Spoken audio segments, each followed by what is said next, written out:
Hi guys, welcome. It's Gary at Flip in Sydney, and just wanted to bring you another little quick tip that's hopefully going to help you with your eBay selling.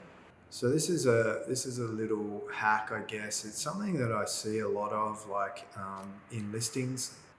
So I see this on eBay quite a bit, and it is actually that the UPC code here, which is actually what you find on the back of DVDs, it hasn't been scanned in the listing. And if that hasn't been scanned as part of your listing process, then the listings that have the UPC code in them actually get priority over listings that don't. And I just cannot tell you how many listings I look at on eBay and they actually don't have a UPC code. And this is like really big companies, and they haven't scanned in the UPC code.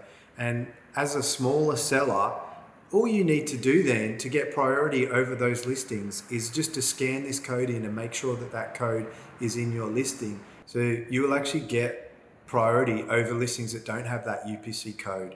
And so for books, it's actually a ISBN number on the back of the books. So, and that's exactly, it's the same thing. So for UPC, for video games and for DVDs, and then the ISBN number for books. So if you include that information, you include those codes in your listings.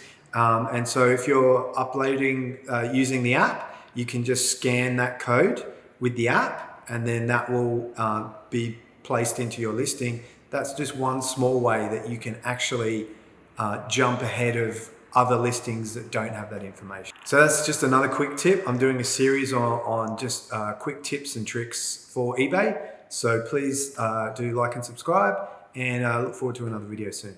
Thanks.